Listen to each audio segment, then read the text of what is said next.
William. Everything in life is communicating with everything else, a constant exchange of information. But we humans are hardly aware of it. Unless we are like Dr. Dolittle, we don't know what the birds and the bees are saying, or the trees, or the flowers, or even the stones. But we can learn it. And in this video, I will share the secret key of understanding nature that was given to us by the spiritual world. Not surprisingly, our ego remains the primary obstacle. The moment we begin to no longer take ourselves so importantly, true life unfolds within and around us, revealing the wonders that surround us. But for as long as we are buried in our thought complexes, guilts and worries, we are totally distracted and self-absorbed, and we simply cannot see or are aware of the utter beauty and life that surrounds us and wants to communicate with us.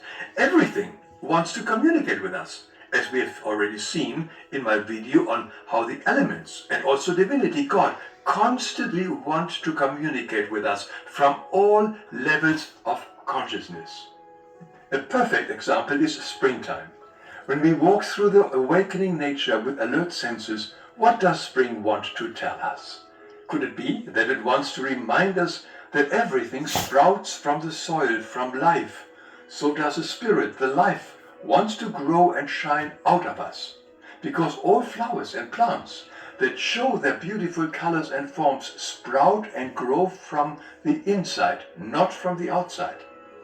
It is the same with us. Once we eliminate the shadows of our soul, overcome our human aspects, then the inner sun shines from within and radiates light and strength through us, just like the flowers do.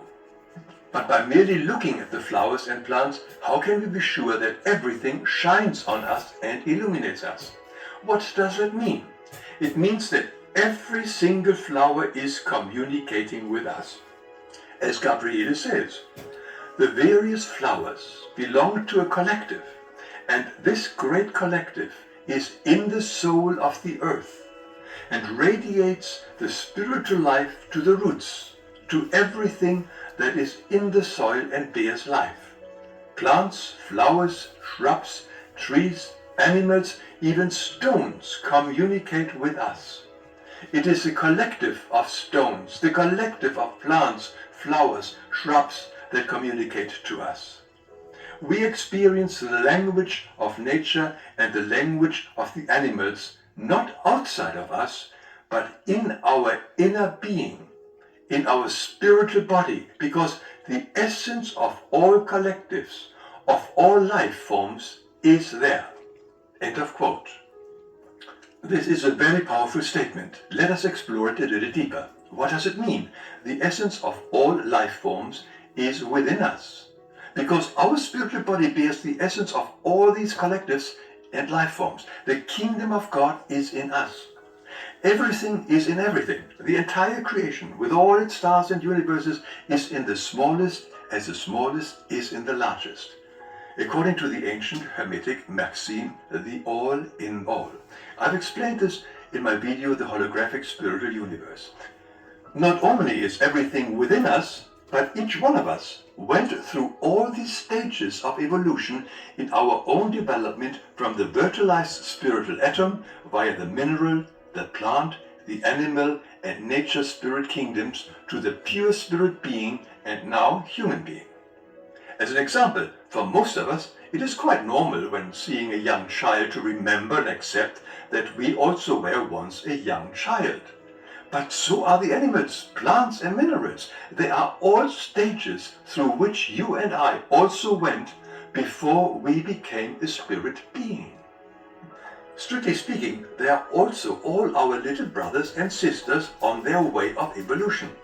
This also explains why an awakened person will no longer deliberately harm nature. No stone, no flower, no bush, no tree, no animal is foreign to us. They are all parts of ourselves. You can find more about this in my video all about animals, where we can see how evolution works. So the whole diversity of creation is within us. Our spiritual body is made up of all these life forms and collectives. And if we clear ourselves of all our human shadows, our karma, we can feel these waves of sensations which are the communications from nature, particularly at springtime, when everything is coming alive. Take any little animal which does not yet have a half soul, like a bee for instance. It is a part of the collective of bees. And this collective is communicating with us. We do not hear it externally, but we hear it in our spiritual body. The same with the many collectives of the stones and plants. Their essence communicates within us. As Gabriele says, we can feel in our body that their communication is the flowing love, the forces of light and goodwill towards us. So the message here is very clear. Only when we are somewhat free and no longer blocked by our human thoughts and ego can we actually feel life and can absorb nature's forces that want to serve us. In one of her teaching hours, Gabriele suggested that each one of us could try this out with a flower or a plant. We behold it. That is, we don't look at it. When we look at it, we merely perceive the outer details. To behold means we take in the whole impression, draw all the radiant substance inward, immerse ourselves in our inner being and begin to sense what the flower is communicating with us, or just reflecting back to us.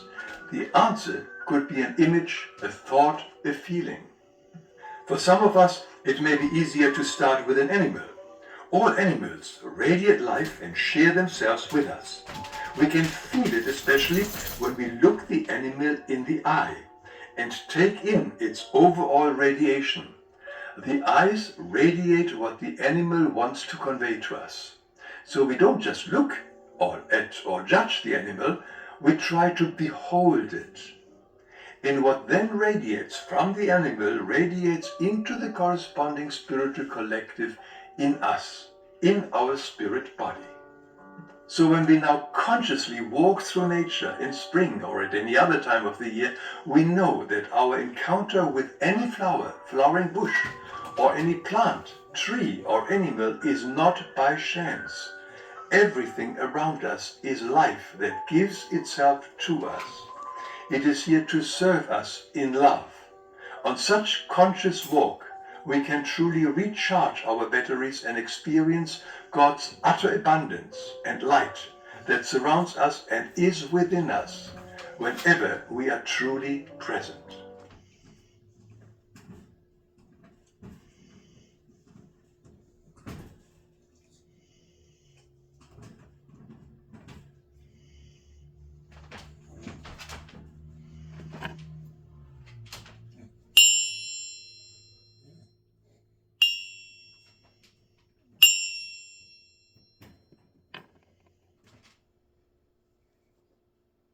Thank you for being present with me. Let's continue to be present today and become one with nature.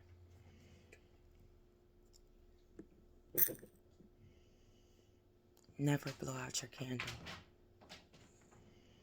It lessens your years.